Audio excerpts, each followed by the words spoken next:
with the computer sound. Okay, let's see. I have you there. Yeah, good. Okay, so let's try.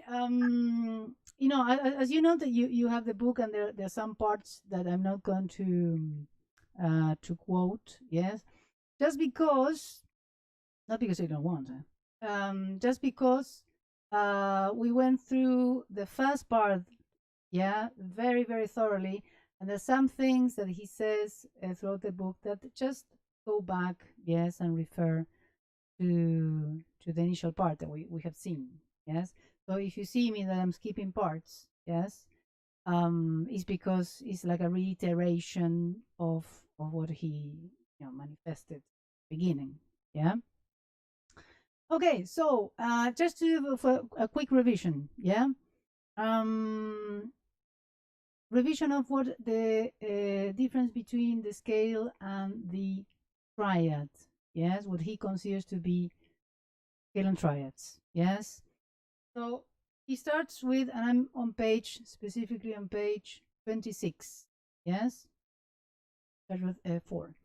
If the scale is imitation of the tone on the horizontal plane, remember what we saw last week, yes, 3, the C, F, and the struct, yeah, the scale with the overtones. So if the scale is the imitation of the tone on the horizontal plane, yeah, what we saw, then the chords are the imitation on the vertical. If the scale is analysis, then the chord is synthesis of the tone. Actually, curious analysis is a Greek word, right? What does it mean? Like solve apart, make into pieces. Exactly. Basically. There you go. It's a really great thing to have a Greek person. The etymology of the words. No, it's pretty clear. Very clear. And synthesis is to compose, to put together. Yes, exactly. And I think that's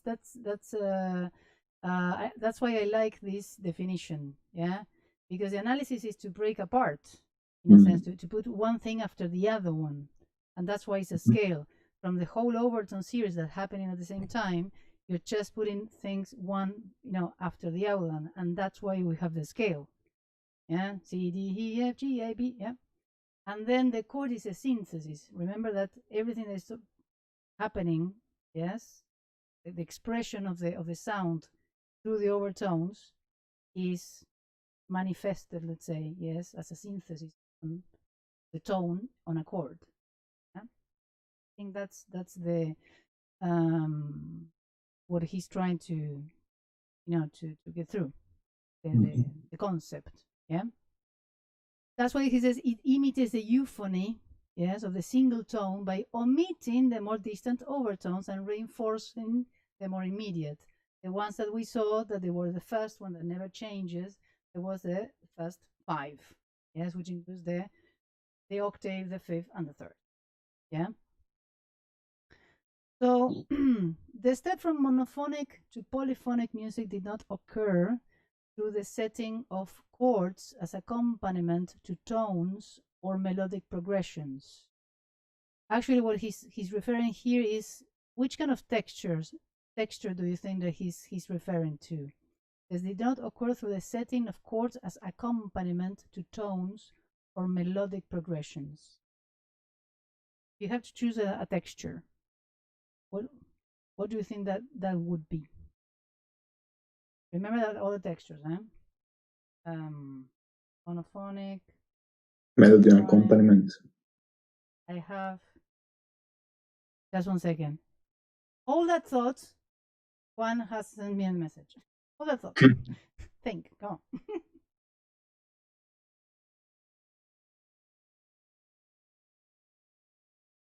There you go. Perfect. Did you think?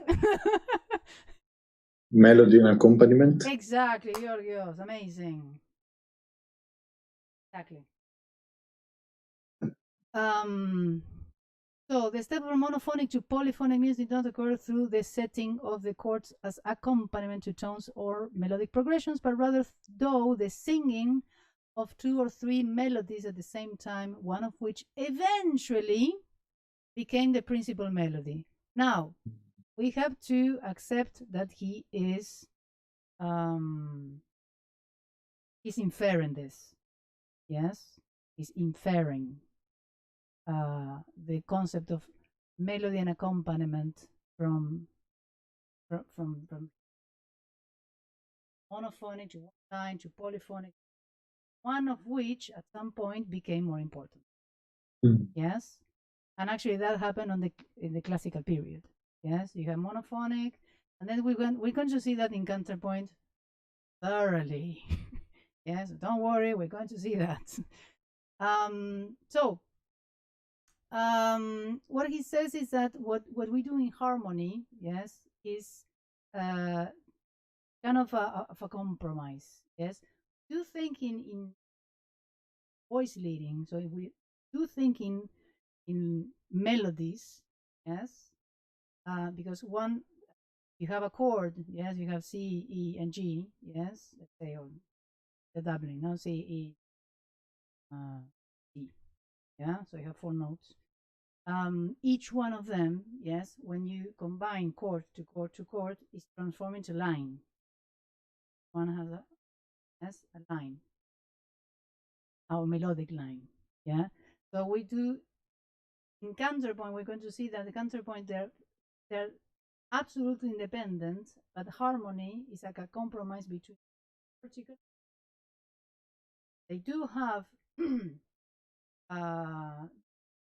do guide the voice, but they conform a unity. Yes, it's like a compromise between the vertical and the horizontal. Remember, we saw yesterday the invention, 3-voice invention of Bach, that each one of the voices were absolutely independent. Yeah. And then the difference also between the Haydn that was polyphonic, yes, but not so independent. So the harmony that we are going to study is the absolute compromise between the vertical and the horizontal. Yes, in which each voice, yes, does have a line, yes, a melodic line, but it is part of a unit. It's part of a unity which goes, in vertically and horizontally. It's a unit. Yeah, that is basically what he wants to teach. Yes, as harmony, as harmonic progression. Yeah. So, let's move on. Now, one comment that is particularly interesting is what he tells about tonality. Yes, like the nature of tonality. Yeah, that encompasses this harmonic progression. So the aim of harmonic progression, at least from the point of view of harmony and harmony from the 17th century, yeah, which is classical period, is to express tonality. 18th century, no? 17th century. 18th century. 17th, 18th, yes. I mean, it's 18th, it was, yeah, I mean, crystallized, but actually it started Really? in 17th, yeah, the end of the 17th century, beginning of the 18th century, yes, absolutely. But it, I mean, there's not a day. Today we have harmony. Yeah, so I give you that. Yeah, in the 18th century, it's absolutely crystallized. Yes, even the first treatises are from the 18th century. Yes, but it actually began at the end, yes, of the 17th. Yeah. So let's read about this. Tonality is a formal possibility that emerges from the nature of the tonal material. Let's go over that. Formal. When he says formal, what do you think that he's referring to? A formality? Structure, the form. The form, exactly. Exactly, the form. Yes, remember that again. Yes, one of the things that why you're studying classical period in compositions, because the form and the harmony, yes, the moment in place. Yes. So tonality is a formal possibility that emerges from the nature of the tonal material. What do you think that tonal material is, that emerges from the tonal material.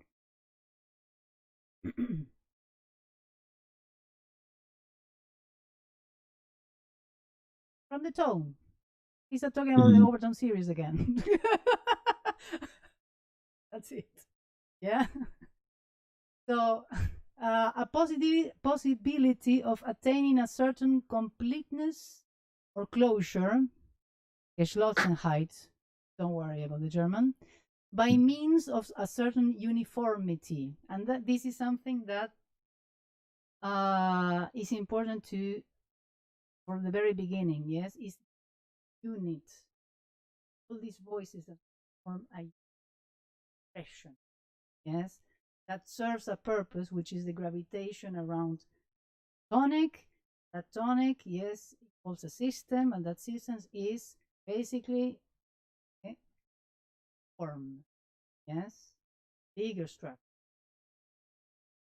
To realize this possibility, it is necessary to use in the course of a piece only those sounds, Klänge sounds as well, and succession of sounds, which chords, means chords, and these only in a suitable arrangement. And then you actually started to explore that in a suitable arrangement. Look, when you study Kaplan, the first chapter, let's cross. What did you learn about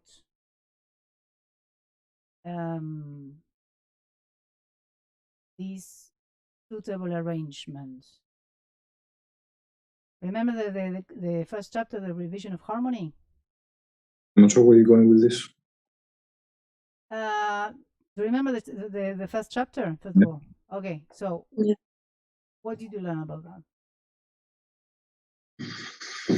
We revised harmony and then we saw how it fits in the structure. Okay, there, exactly. So it's not, I mean, when you relate harmony to form, you relate it in not a random way, right? Which are the three main progressions that you had? Prolongational, cadential, and sequential. There you go. Yes, that's what he says about suitable arrangements whose relations to the fundamental tone of the key, tone, to the tonic of the piece can be grasped without difficulty. Yeah? Okay. Now, all the chords of a complete piece, this is an extension of what he just said. All chords of a complete piece of music appear in progressions, can be related to a common fundamental tone. Again, the overtone series, the tone, yes, as the main propeller, yes, of the piece. One can then say that the idea of a musical sound, which is conceived as vertical, all the overtones, is extended into a horizontal plane. Yes, expressions. All these sounds that you listen, like explosion, yes, overtones, and all the sounds contained, and then they're extended in a horizontal plane. Are progressions. Yes. Everything clear? Yeah. Okay. I'm going to just keep these contemporary composers because he's just repeating himself. Okay. You can modes as well. Yeah. So then I will give you this. Yes, and you can read it if you want. Yes, I don't mind. Now, the whole purpose of this chapter is that the pupil, means you, manipulate the devices to produce tonality. Yes, to produce tonality. One of the things that we should be aware is that he resonated with the idea of, and this is something that is very clear in the fundamentals of musical composition, yeah, of his book, Fundamentals of Musical Composition, that the piece is kind of a, starts like with a cell, yes, and that cells, through mitosis, let's say, starts to grow and produce a piece. Yes, so that is kind of resonating with his idea that chord, yes, starts like to replicate and produces a progression that produces a form, yes, which can be, I don't know, fractal in nature, yes, but it's kind of that idea because he took it from biology, and in those days that idea actually was quite new. Yeah, again we're talking about 100 years old, or 80. Okay, moving on. Today's like he will also understand that comprehensibility and clarity are not conditions that the artist is obliged to impose on his work. Always, yes, the idea that we can change the system, yeah, but conditions that the observer wishes to find fulfilled, yeah.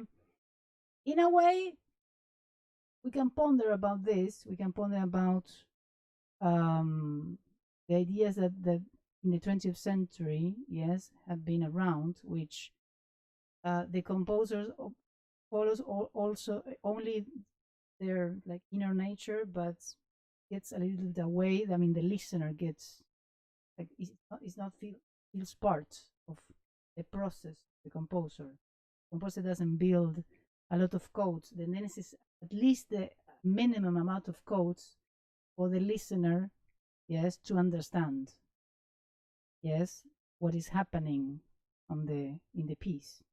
Yes, this is not about a critic. It's just about a thought.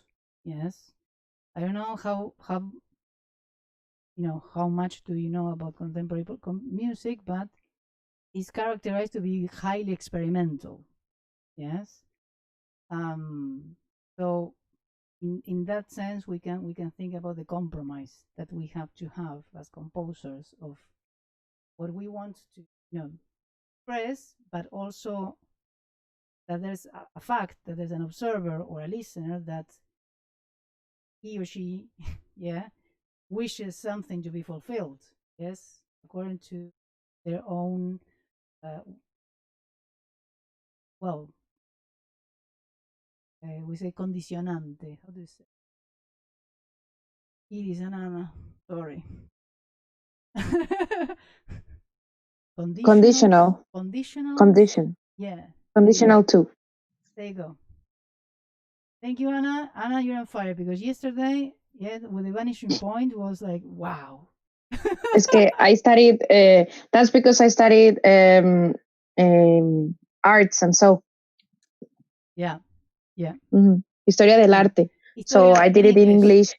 In English. So all of the words, I had to learn them by heart. Okay, so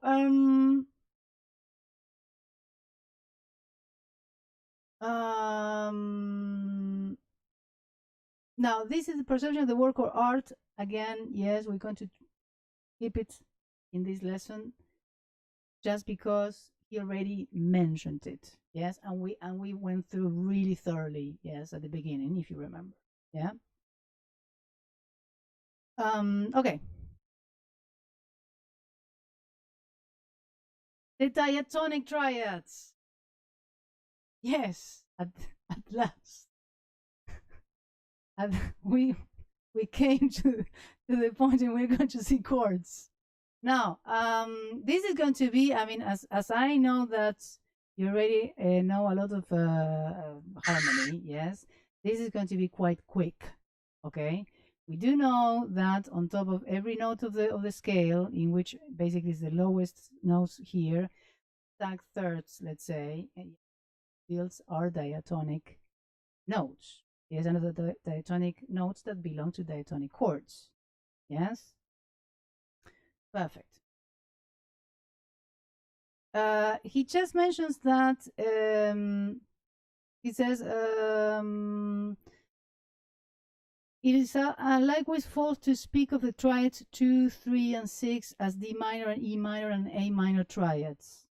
Okay, so what he's saying that when we talk about harmony, yes, saying D minor, E minor just by name, yes, it would be a mistake because you're not referring to you have to refer it to tonic, supertonic, median, subdominant. Why is that? Because you are contextualizing that chord. Yeah? For example, if I say, okay, this is C major, which information do I put in that chord? For example, C major can be the tonic of C major, the median of A minor, the subdominant of G major, the dominant of F major, yeah, the subtonic of D minor. Yeah? So calling D minor or A major or whatever, it doesn't carry any, I mean, you don't give any information. I mean, you're not contextualizing the chord, yes? And if they tonic, that word carries meaning, yes? You have a lot of information about that. Yeah? So from now on, not the major, not the names of the chords, but the degrees, okay? Now it's just a very short, clarification. Now, what the other thing is about this chapter that you see that I'm skipping parts, but this is just an interesting part. The word dominant, yeah? The expression, I mean, we do know that the fifth degree of every scale is called the dominant, yes? And the dominant has a relation in which now we know that due to overtone series, the fifth is the third, yes? Overtones, hence is very important, yes? So, but he says something about not the tone, the note, but the chord, yes? He has a beef against this. He says the application of the expression dominant to the fifth degree is not entirely correct.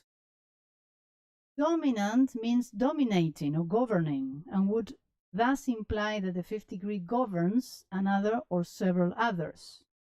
Of course, this is only a metaphor, but even so, it does not seem right to me. Again, remember that Schonberg, yes, gives a little bit of his ideas on this treatise. Yeah. For obviously the fifth tone, the quint, appears later in the overtone series than the fundamental, and has therefore less significance for the total sound than has the fundamental note, which appears earlier, hence more often. Yeah.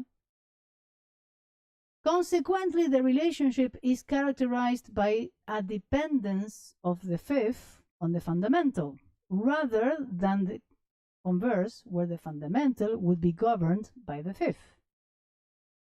If anything dominates, it can only be the fundamental tone, and every fundamental can in turn be governed by a tone fifth below it, in whose overtone series the former fundamental now takes second place, the fifth.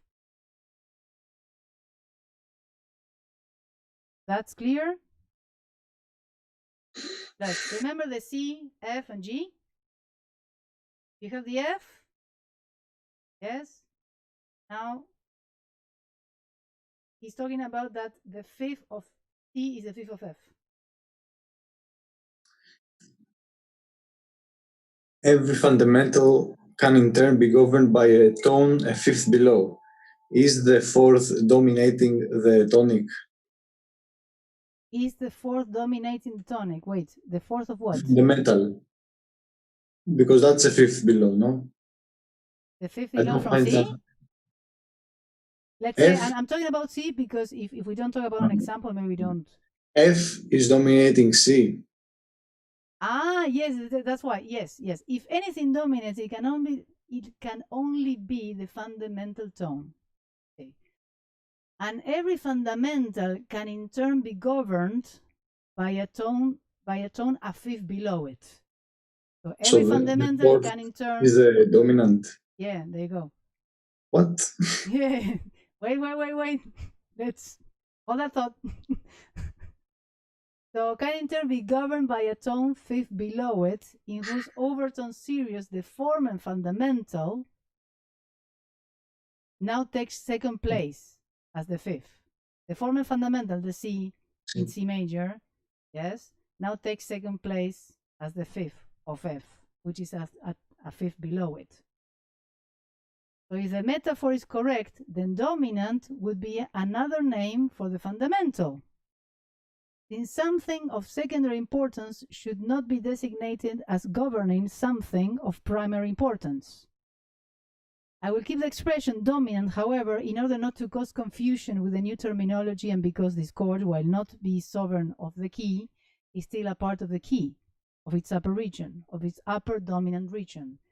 That upper dominant region, just please remember it, because later we're going to see we call different regions. Yes, so bear that in mind. We will come to that. It should be mentioned now, however, that much of what I will say in evaluating the degrees, in showing their capabilities for forming progressions, chord progressions, is based on this notion: the tonic is the governor and the dominant is the governed. So why? I mean, here comes the metaphor that actually is the fun stuff. Well, fun. The name dominant is usually justified by saying that is the first degree again, my brain at this time of the evening. The name dominant is usually justified by saying that the first degree appears by virtue of the fifth degree. Mm-hmm. The first would then be a result of the fifth. Mm-hmm. But it is not possible that something can be the cause of a phenomenon and simultaneously the effect of the same phenomenon. And the first degree is in fact the cause, the origin of the fifth, since fifth is an overtone of the first. To be sure, first follows fifth. But here we are confusing the two meanings of the word follow. To follow means to obey, but the same sense, but also to come after. And if the tonic follows the dominant, it happens only in the same sense as when a king sends his vassal, his herald, or his quartermaster on ahead to make an appropriate preparation for his arrival. I love this metaphor, really. It's just... Then the king does, in fact, follow his man.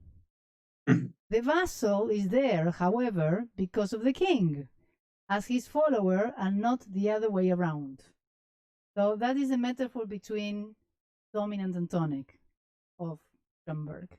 Yes, I mean the dominant is the vassal, is the messenger. Yes, that says, king is coming. It's not the king. It's not the important one. Yes. Yeah, because the dominant in the discourse, when the dominant is heard, let's say, you listen to the dominant, it's quite a flashy chord. Yes, in a context of the triads, when you listen to a dominant sound, we listen to the tension appear for the first time, the tritone, yes, that is restless. Now, he said, don't be confused.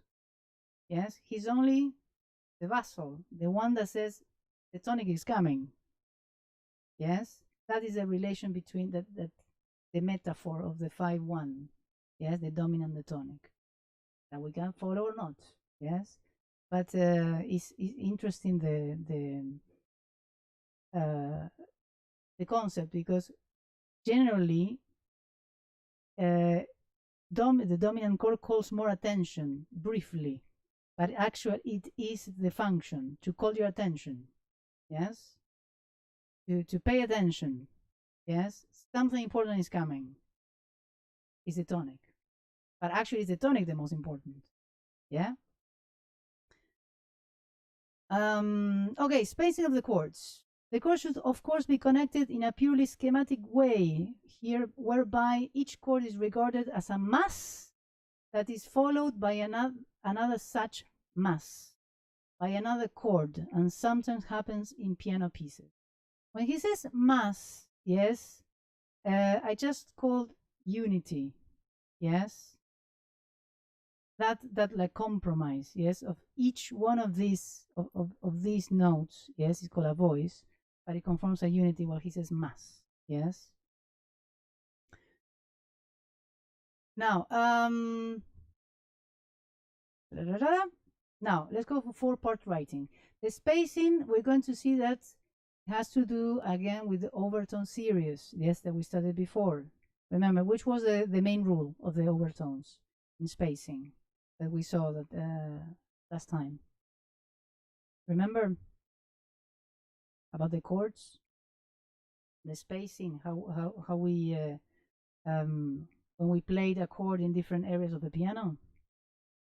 Not the third, that its place is higher. Exactly, that we have to obey, yes, or follow the natural, yes, placing or spacing that the overtone series already have, which is longer waves, yes, distance to like to express themselves, and shorter, higher sound, which have shorter waves. That's it. That's the spacing. I'm quite sure you're familiarized with 4-part writing, or not? Of course you are. So each one of the voices, yes, we divide the voices into 4, which is the usual 4-part writing for choir, which is the bass, the tenor, the alto, and the soprano. Now, although, yes, we are going to write for, for voices in an abstract way, we're not going to write for a choir specifically, but it's recommended, yes, for now, to follow these precepts, yes, because, as we're going to see in counterpoint, choir music obeys a natural, yes, expression of the voice. Hence, even though if you're applying this pitch, yes, of the chords in an instrument, range just relates to what is comfortable for you to sing. Yeah, so that's why we're going to, for now, we're going to follow the same rules, the same precepts, yeah, the same ranges of every voice. Yeah. Now the soprano has, you have, see, in minims you have the most comfortable range. Yeah. We start on C, D to F is the most comfortable. G, A starts to be uncomfortable for a choir. I'm saying choir, not saying professional singers. The alto, A to C is the best. D and E. I'm an alto, and I can tell you that D and E, don't write it for me because I'm going to start screaming. So try to avoid it. Yeah, think about the altos, poor things. Tenor, you have to D to F. Yes, again, G and A is a little bit high, quite high, I would say. You have a double writing with the tenor. You have the actual, we'll call concert pitch, let's say. This is the actual pitch. And if you see, well, the PDF doesn't show, but you will see that usually a treble clef with an 8, which means that those notes are played one octave lower. And the bass, yes, which again, G and B are the most comfortable, yes, and E and F is a little bit low, yes. Now we're going to try to an average, yes, the average of all the voices are going to be placed in this range, yeah, the average. So G to C the soprano, D to G the alto, G to C the tenor, and then F to C the bass. Yeah, that is absolutely the most comfortable range for all the voices. Yes, so that should be the middle range. I'm not saying that you cannot go down, but that should be the middle range of all the voices. Yeah. So, well, needless to say that you have to memorize this.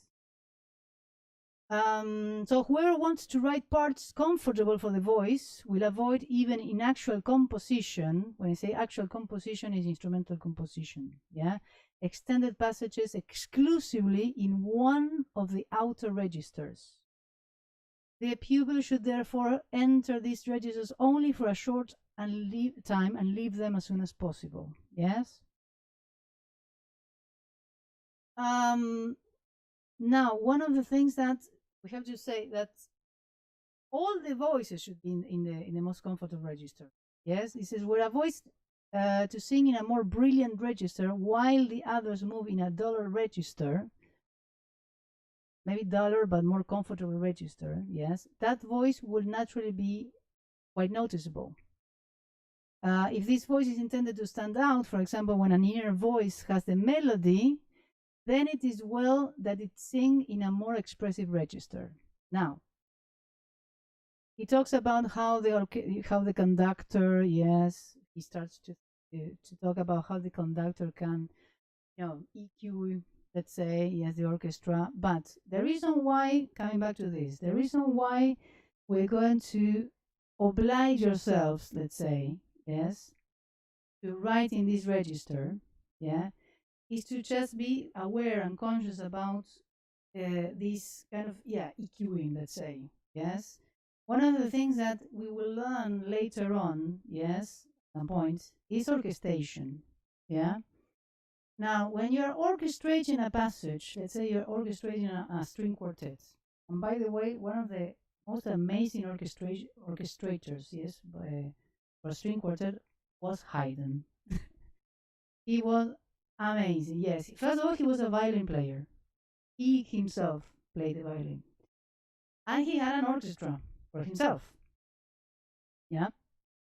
For years and years and years. So he knew perfectly well which was the most comfortable, yes, range of every instrument. So he would apply that into his string quartets. So why is that? Because later on, yes, as you're going to orchestrate someday, when you orchestrate, if you're a good orchestrator, you don't even need to put dynamics. You know by where exactly, yes, an instrument can play will resonate or not. Yes. So actually you orchestrate by pitch.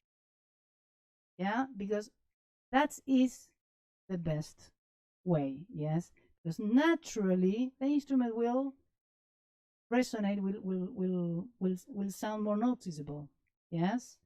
So that is, even now, which is kind of abstract, yes, is what we should learn. Yes, is to start thinking about, yes, this unity, but then imagine that this unit that at the beginning, yes, should be as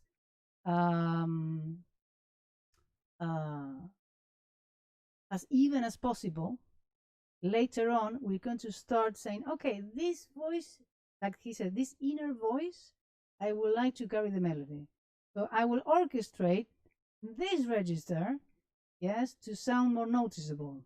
Yeah, not by, I mean, it's not the best option, believe me, to put or think that we put a forte, yes, in one of the voices, that will sound in reality louder. Yes, because even if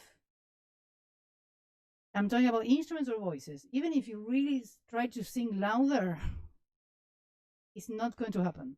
If you ask, for example, a bass, okay, to play this, to sing this note, and you put a forte, good luck. Yes, it's not going to happen. Yes, it's the result that you want, yes, from you think to reality won't happen. Yeah, so that's why I am going to ask you to follow this example, but taking that in consideration. That, I mean, the purpose, yes, in the long term of why we are doing this, yes, and that's why he talks about, how the director, the conductor, yes, will, has to actually, in a poor composition, yeah, to balance, yes. But if you're a good composer and you know your craft, that's not necessary, yes. And Haydn, again, is a very good example. If you listen to Haydn's string quartets, his music is amazing, really. Yes, very, very clever. Yes, with few elements. Yeah. So this is the most comfortable, yes? So you're going to stay more there because what we want is evenness. Then from evenness, we're going to start saying, okay, this, voice, I'm going to, I'm going to make it more noticeable, this not no, yes, etc. So the chords can be spaced in a closed or in open position. The upper three voices, of course, this is a new topic, positions. The upper three voices all sing chord tones so spaced that no other chord tone can be inserted between two adjacent voices. That's the main rule. The distance of the bass from the tenor is not considered so long as it is not too great. And again, remember, why this differentiation between the bass and the tenor? Come from the overtones. Again, yes, bass, tenor, the lowest. So actually they are kind of allowed, yes, to have more distance. If among the three upper voices the tones sung by two adjacent voices are far enough apart that one or more chord tones can be inserted between them, then the chord is in open position. So let's take a look. You have closed position here, right? Bass, tenor, alto, soprano. Yes, bass, tenor, alto, soprano. Between the bass and the tenor, clearly you have an octave, a compound third, a compound fifth. Yes, a fifth, a third, and a third. But between the alto, the tenor, alto, and soprano, yes, you have tenor, C, E, and G. You can insert any other voice. Between the, again, E, G, and C, no other chord tone can be inserted in between the voices. Yes, and so on and so forth. Yeah, that's closed position. That is the main rule. Yeah, open position, you could, for example, you have bass, tenor, alto, soprano. Between the tenor and the alto, well, you can put an E there.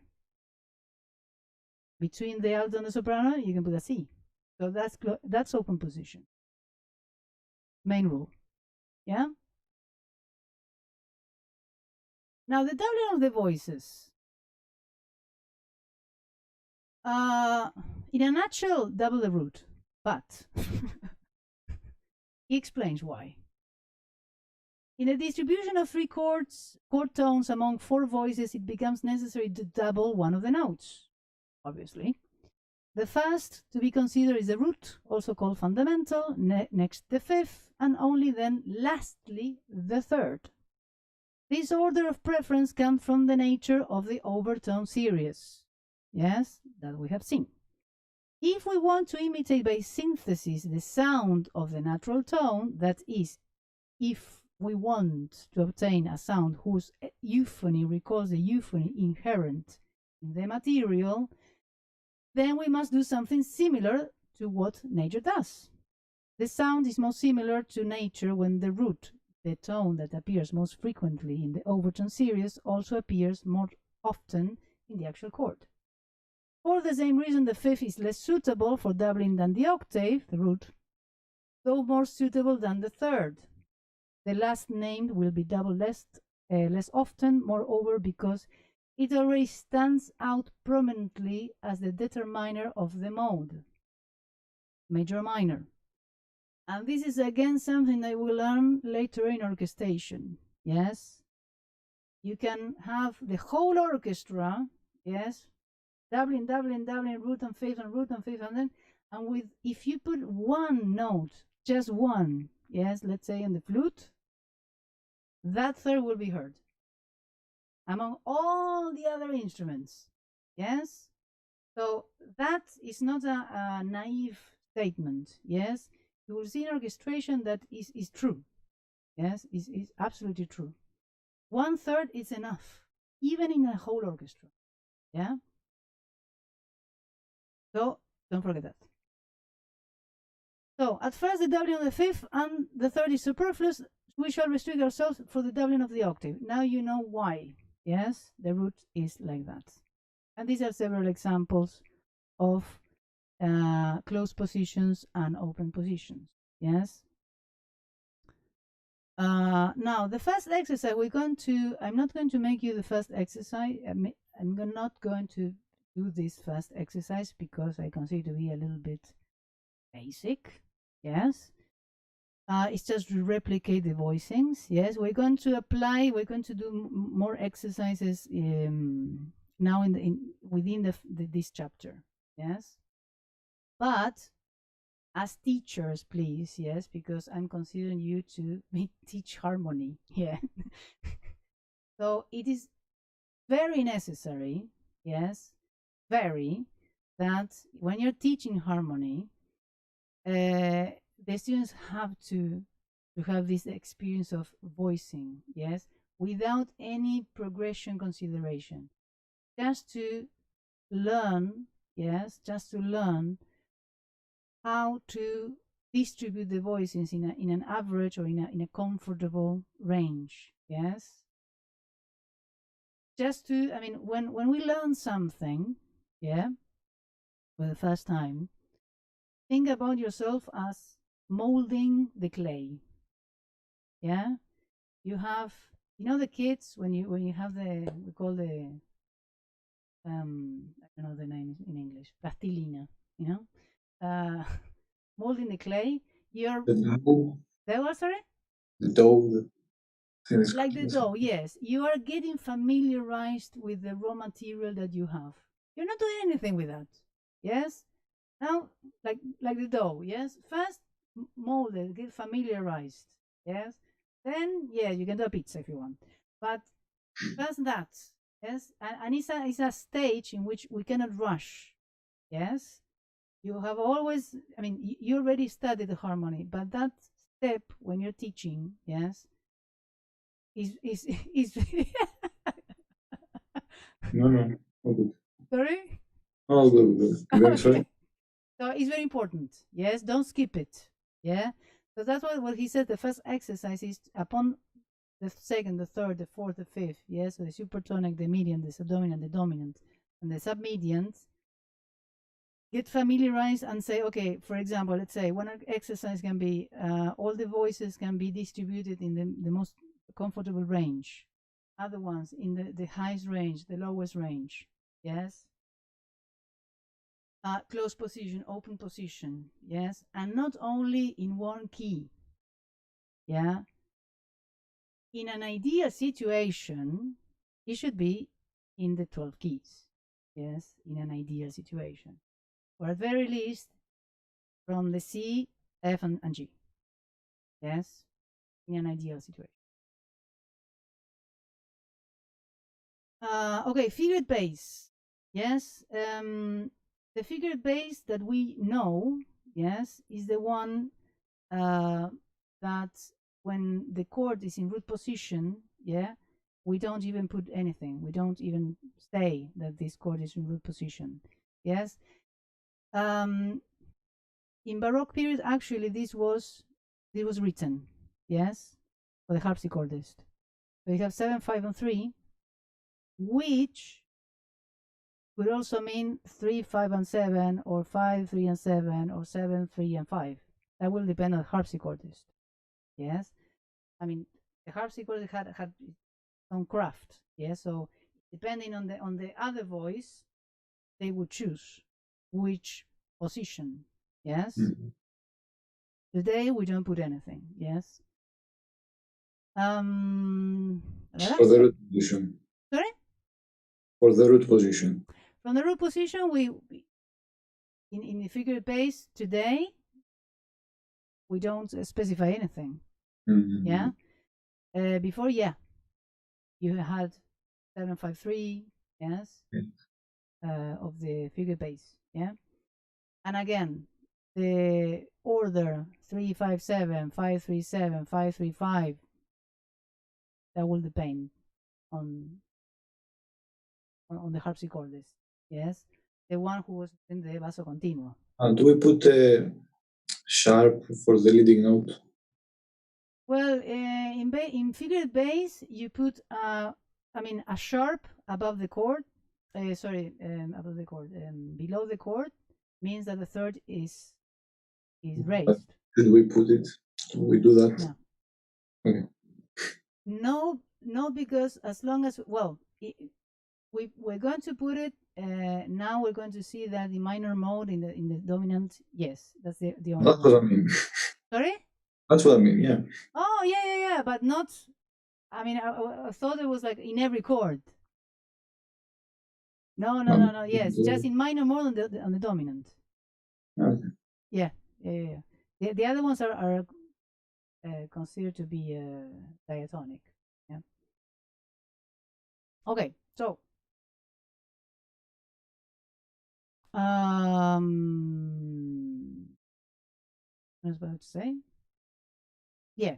Next topic: the connection of the diatonic and primary and secondary triads. Yes.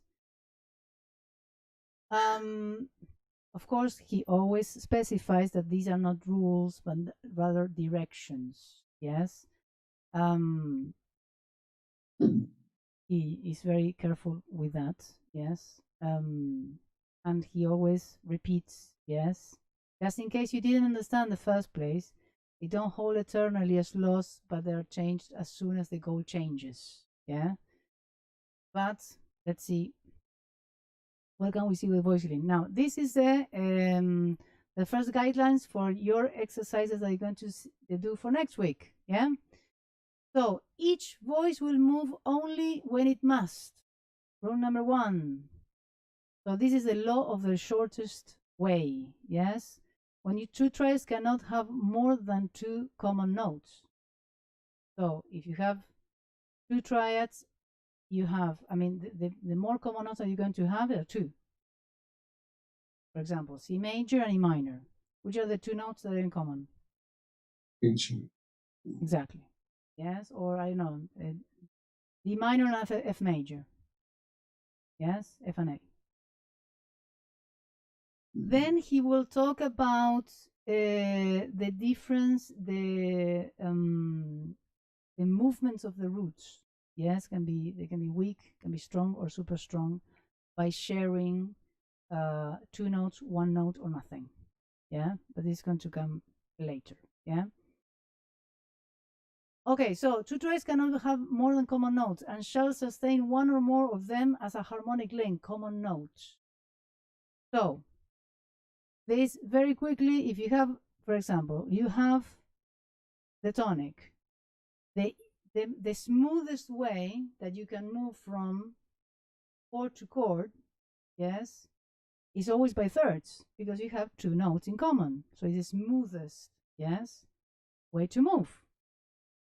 You have the tonic, the mediant, then after the mediant, yes, now you have, here, the mediant, then you have common notes, yes, you have the subdominant, yes, which is the note that you share with the subdominant from the tonic.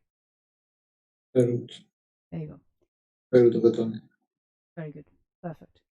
From the fifth? The fifth of the tonic. There you go. From the sixth? The root of the tonic and the third of the tonic. Perfect. And the third? The third and the fifth. Well, good very good, game. Georgios. Good. Now, another one. Let me see. It is. If you start with the supertonic, yes, which are the, Okay. and let's say we're in C major. Yes, let's say you're in C major. Good. You start your supertonic on D minor. Okay.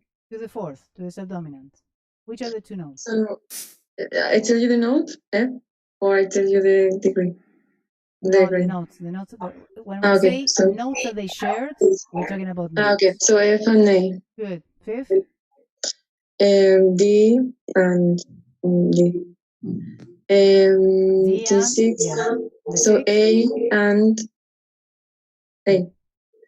And D and D and F. Yes, good. Anna, Guys, sorry, I have to go because I have class with Meda right now. Yes. Bye-bye. I'll see you, okay? Yes. Bye. Bye-bye. There you go.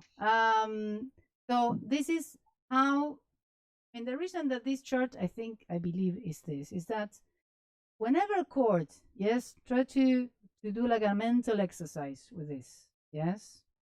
Now, I will take that on. Okay, blank. Pick one chord. Pick one degree. Degree. The dominant. Dominant, there you go.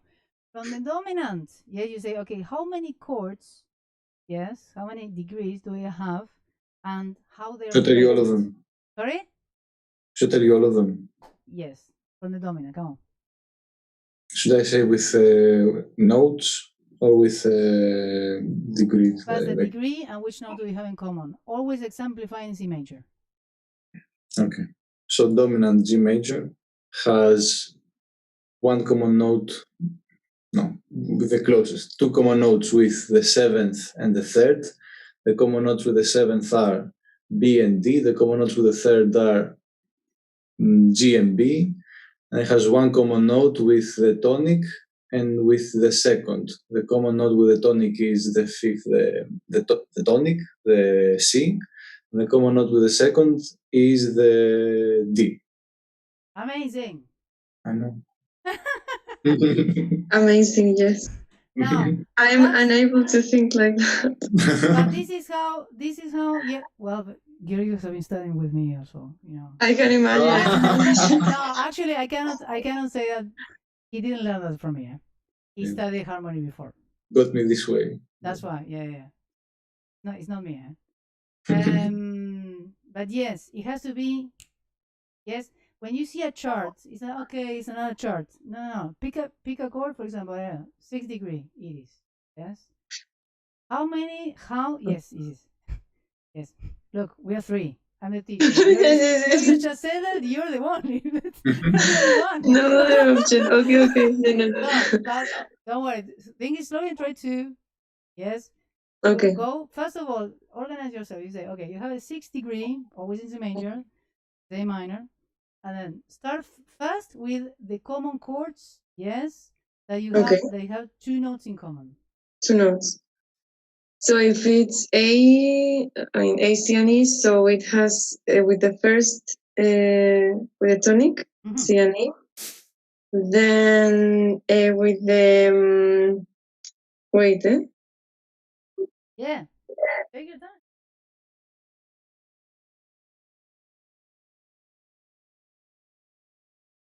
With the fourth F and A. No, wait. A and C. Yeah, because it's F. Okay, A and C. Then that's it because there's no more that has the notes. Then the share one note. It's the second grade, which is D. So they share the second grade is the second degree. Sorry, the second. My English sometimes it's very mixed. Sorry. The second grade, which is D, so it shared the A. Then the last one. So the third. No, yes, because the fifth one, the third. The third. You have the third, so the median. That's. Wait, yes, no, but they don't. Yes, they. Yeah, they go. Yes. Okay, that's it. One okay. One thing that you can see is like try to see this. I mean, you have any notes? Yes, you have 3 up, 3 down. Automatically. Yes. Yes. Right. Yes. AC. If you go 3 up, I mean, if you move the root 3. You know that automatically you have 2 notes. If you move the root 3 down, 2 notes. Yes, and that's why the tonal families come from. Because if you have, for example, the tonal family of C, yes, you have 3 up and 3 down. Yes. Yes. If you have subdominant, yes, actually you have 3 down. Yes, 3 up, no, actually, because it's already belonging. And say subdominant, no? F major. D minor is a substitute. Yeah. Now, if you go 3 up, the only problem is that A minor is already belonging to tonic family. So no. So you have 3 up, 3 down, so it's 3, 3, and then 5 up and 5 down. automatically you know that you have one note in common. So they have, if you're in A minor, yes, 5 up, E minor, yeah, 5 down, D minor, yeah. So you know they have one in common. So start, yeah, when you're cooking, yes, when you're Yes. okay. So okay, let's see. I did that with the overtone series. I got all the time. Yes. So you start, yeah. Okay, I have this chord. Which are the possibilities? And then in your head, you start to interweave. Let's say, yes, all these notes, yes, in a very abstract way, yes. Try to do it without paper. Okay. Yes. Try to just think about and well, there's some people that have more photographic memory. Some others know. Some others thinking sounds. Yes. Okay. I mean, you know yourself better than anyone. Yes, and the same Georgios. Yes, but try to figure out how we can do it without paper, without the computer. Yeah, just yourselves, like the overtones. Yes, it has to be in your head. Yes, it has to be. Yeah, if not, because everything that as a composer, everything has to come from you. Yes, you cannot, um, you can't have crutches. Yes, of course, this is an example that is too much now, but Mozart, this is, I mean, the ultimate example. Well, but we have to think. We got to aim high. Glorious. Mozart would think the whole piece.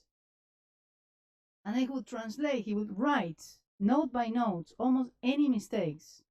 Yes? In one go. But he had the piece here. Yes? So everything that you see, I mean, now that, I'm going to share the screen. Okay? It's fine, yes, to have these nice and beautiful, charts. But the chart has to be here. Yeah? Not in the paper. In the paper, it doesn't work. Yeah? So from now on, every single degree, you do this in your head. Yeah? Okie doke. This is just another way to express what we just said. Yeah? You have the scale here and then all the diatonic degrees in order of steps. Yeah? Okay, so guidelines. Yes? Because next time I'm going to ask you to do a task. Yes, your first harmonic progression. Yeah. So in these first exercises, the fundamental tone should always be the lowest tone of the chord. That is, it goes in the bass. So basically, root position. Yes. Avoid crossing of voices. Yes. Now, if you apply the first rule, yes, of having all the voices in the most comfortable register, you're not going to have any problems. Yes. So we have to write under Roman numerals. Yes, you're used to it, so you won't have any problem. Whether it is to be in close or open position with a third, fifth, or octave on top, this she, doesn't matter, will decide for himself. But before he goes on to work out the exercise, thus he sets up the exercise himself. So this is related to what we said before. Try as an exercise. Yes, here is. Yes. Can we start the exercise in an open and finish in a closed position? Yes. Yes. Okay. Thank you. But I wish you luck, because if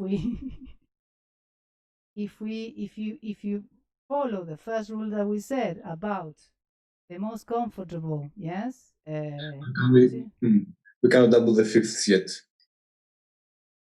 Not yet. I mean, actually, the rules are first the root, yes, second place the fifth. Now, at this stage, I will say don't double the third. Yes, at this stage. Yeah. And also because one thing I will ask you to do, yes, is first, yes, try, we're going to do 6 chords. Yes, nothing more.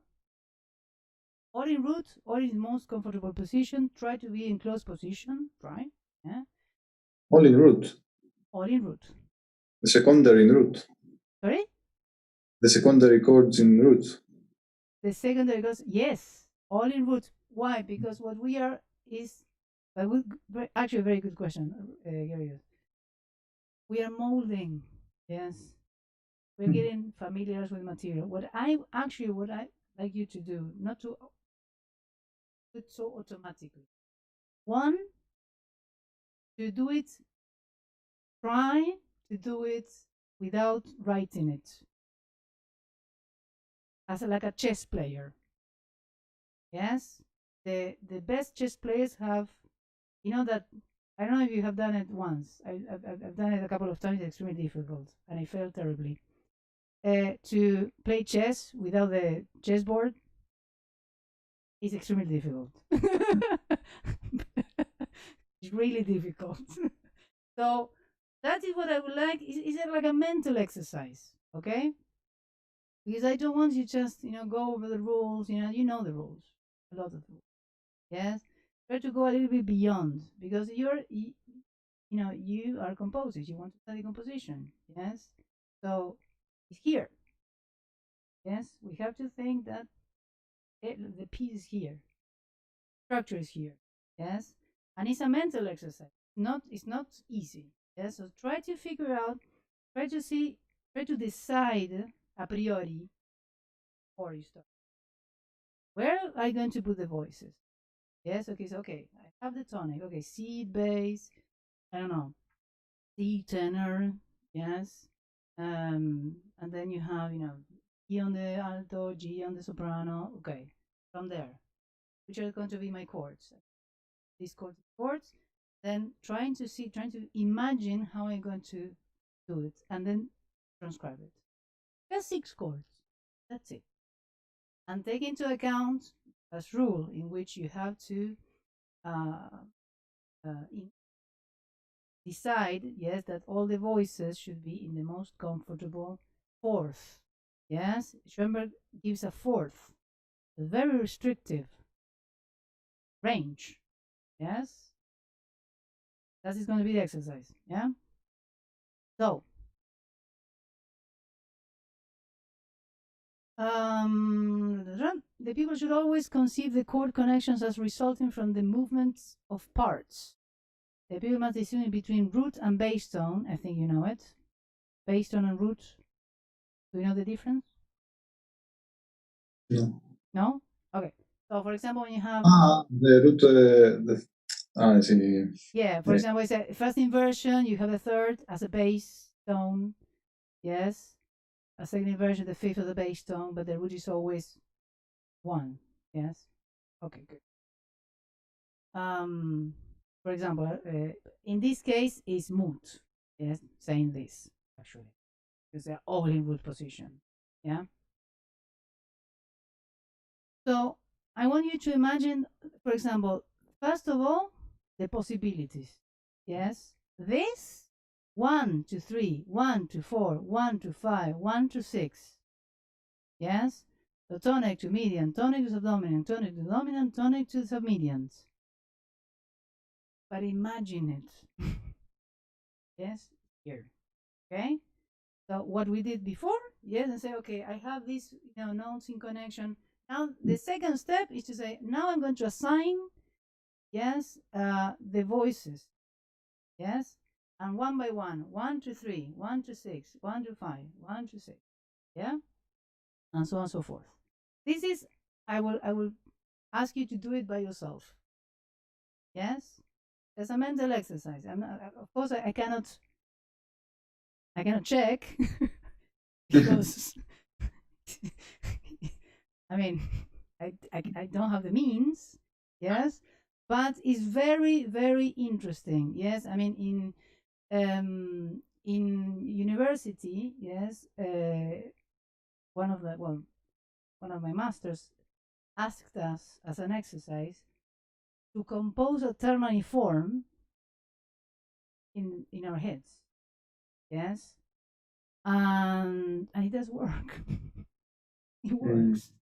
Yeah, not, it's not brilliant, not original. Yes, a very straightforward, yes, ternary form. Yeah, but you can do it.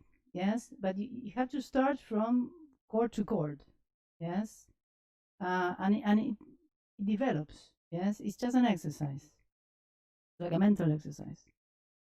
Okay, the task. Yes, connection of the diatonic primary and secondary triads in short phrases.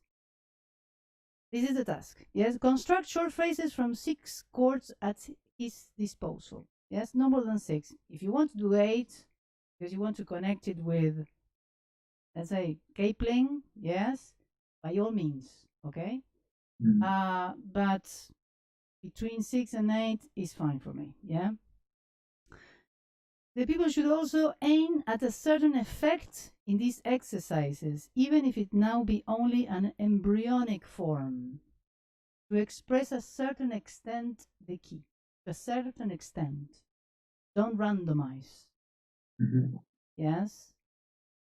I mean, you're going to choose the chords, yes? Goes without saying they're all diatonic, right?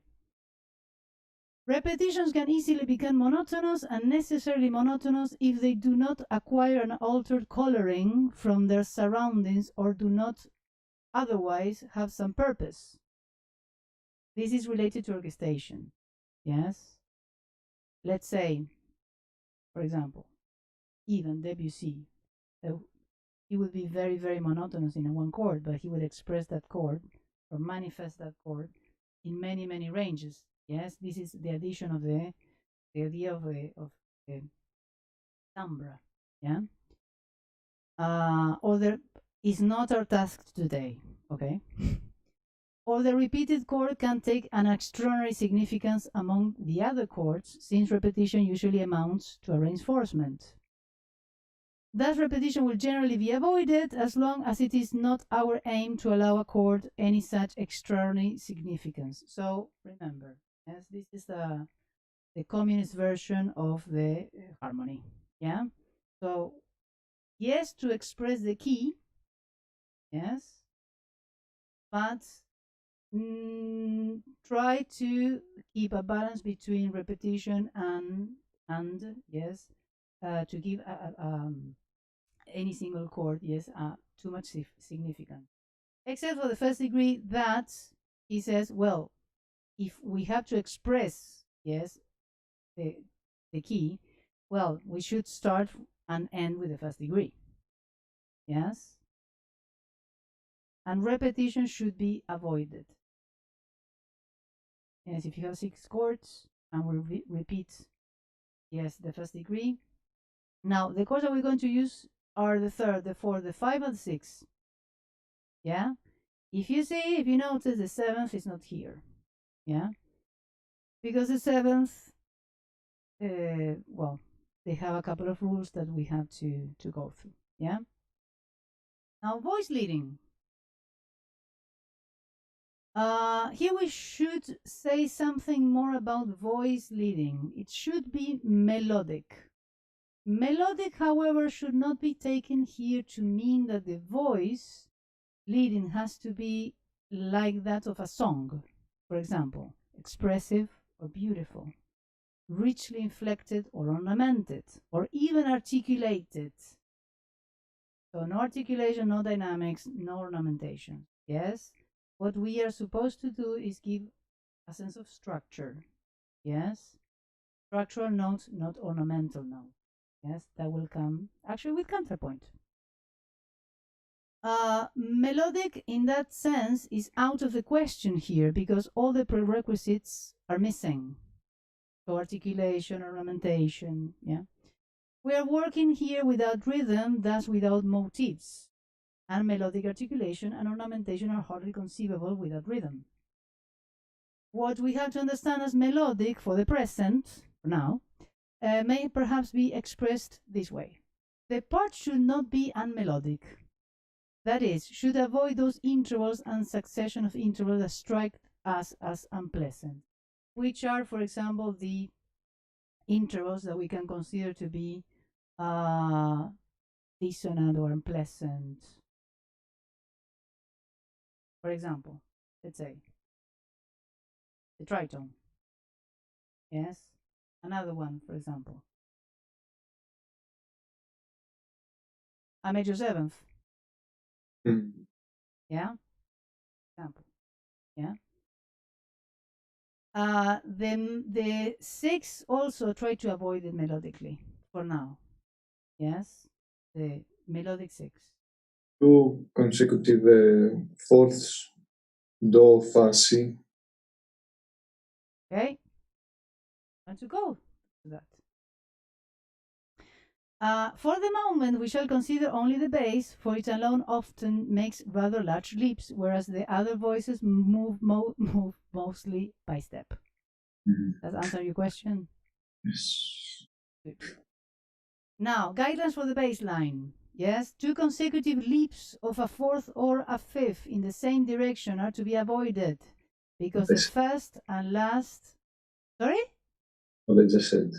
Exactly. Do, fa, si. Yes, that's what I said. Just 1 second. He will come. Because the first and last tones form a dissonance. Yes? So two consecutive leaps of a fourth or a fifth in the same direction are to be avoided because the first and the last tones form a dissonance. So you have, for example, instead of doing this, first of all, because I will remit myself to the first law. If you keep the voices in the range of the most comfortable range, you are not going to have that problem. Because the bass will never go beyond the G. Remember that the most comfortable one, yes, then you have to, grab this book, study by heart the ranges, but it was C to F, the bass. So it's impossible, yes, to have this if you follow the first rule, yes. So better will be this or this, yes. So never this, yeah. Always try to imagine that somebody is singing this. If you try to sing C, G, and D, good luck, yes. I mean, to do it in a, C is okay for me, G, D, I will just start, screaming like a chicken, yeah. So this rule applies from the first rule, yes. Okay, and this is related to the origin, yes, in which is in page this 45, which is the singing a cappella, yeah. Somebody, do you know what a cappella means? No accompaniment or orchestral. No accompaniment, yes, exactly. But a cappella is the Italian word. Sorry? The chapel. Exactly, the chapel. Exactly. Everything, what is sung in the chapel. Yes, and not in that, when this, let's say, well, we're going to see in Canterbury, but, well, it will be choir music because it came from liturgical music, yes, no instruments whatsoever, because the word was the most important thing, etc., etc. We're going to see in counterpoint. So now this is actually something that we should consider. Yes, why the rules are there. Yes, this the choir, it would sing every Sunday, and they would sing new music. Usually were adults and children, yeah, would sing like sopranos. Now, if you have to go to school and then in the afternoon, let's say, you have to practice the song for the next Sunday, and every single week you have to sing something new, you cannot risk to do something very difficult. And that's why a lot of rules, yes, of harmony or harmonic progressions avoid dissonant intervals, or dissonant interval, you can say, okay, this strikes as dissonant or unpleasant. But this rule, for example, yes, it obeys actually, yes, or this kind of tradition, yes, of this music that was sung, yes, from one week to the other one with hardly any rehearsals, yes, and they didn't have any support of the instruments. They would sing alone, yes. So that's why so, so limited. Yes, there is a reason why all these rules are. I mean, they do exist in harmony. Yeah. Now, if you know them, at least you're at peace with that. Yes.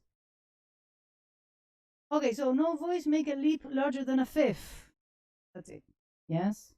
The leap of a seventh should not be used is clear already from what was said about concerning dissonant leaps. The seventh is one. It is less clear why the leap of a sixth should be used. Well, if you see Renaissance music, you're going to see that in the motets of the 14th century and the 15th century, it was used as a climatic note and once. Yes. So if you think about that tradition, yes, the interval of a sixth is too kind of dramatic to be used. Yes. Okay, this is just one example. What he says about the voices is try to see the melody through the chords. Yes, he says an example of, don't think about, oh, I'm going to give the soprano a C and a B, but the C of the soprano moves towards a B and then goes to a C and then falls into a G, because that creates like another mindset. Yes. It's very, very difficult to connect the concept of voicings or voices as pianists. Yeah. Why? Because for us, we play with one hand, it's the same timbra, yes. But again, the concept of voicings will have a very deep impact in you when you do instrumentation, orchestration, yes. Because a note that is in unison with another one, or an instrument that is amalgamating with the other one, yes, it is really not.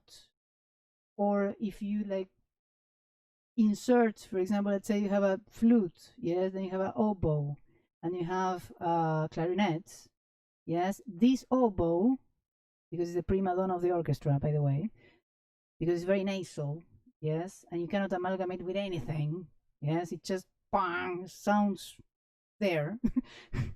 If you create this, yes, automatically you will have this concept of voicing. You say, I want this inner voice, GA, the alto, to be more enhanced to the oboe. You think about voices, not blocks, because it's not a block. Yes, it's a unit, but it's an interweaving of voices that makes the unit. That is more or less the concept that we want to get through here. So for next lesson, yes, right. You can write it in Sibelius, in MuseScore, paper, whatever. Yeah. 6 chords, semi-briefs. Yes. If you have any doubt, yes, you have the rules in page 42, 3, and 4. Yes, of the book. One thing, one piece, one phrase of 6. Phrase. Well, we cannot talk about phrases because we don't have motivic activity now. But 6 chords. But like just the chord, or with the like in pairs, like from 1 to 5, or no, from 1 to 5, 1 to 3 is what I would want you to do by yourself. Okay. By yourself. Okay. Yes, mental exercise. So just 6 chords. Yeah, 6 chords. Open. Okay. That's you. I don't know. Okay. You have to choose. You have to do a realization of 6 to 8 chords. I'm saying 6 to 8 because if you want to relate, to a phrase, yes, in which we're not doing phrases, but the same length, let's say. So the proportion starts to get ingrained in ourselves. Yes. The first chord, the last chord is going to be the tonic. No repetitions. Don't use the seventh. Root position. Yes, We Diego. use all the words. I couldn't hear, sorry. We use all the degrees. Well, if you have 6 to 8, or let's say 6, and you have already 2 repeated, and you're going to use the 7th, and repetitions are seen, I mean, we look, we frown upon those repetitions.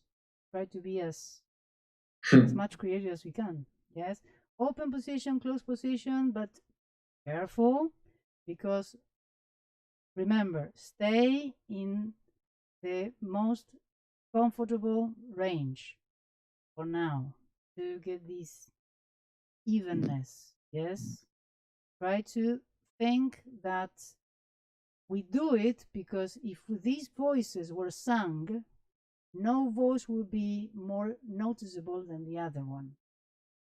Yes, it's just an exercise. Yes, that will, trust me, it will be practical when you do orchestration. Yes, because you think about orchestration in this manner, not in, fortissimo. No, it doesn't work. It's like saying, I mean, but I see mistakes in orchestration like that a lot, really, because people have, and especially because the era of the computers, they see like middle C, which is the lowest note of the flute, and forte. But that, no, it's not. It's not. Not going to happen. Sorry, but it will blow a harmonic. Yes.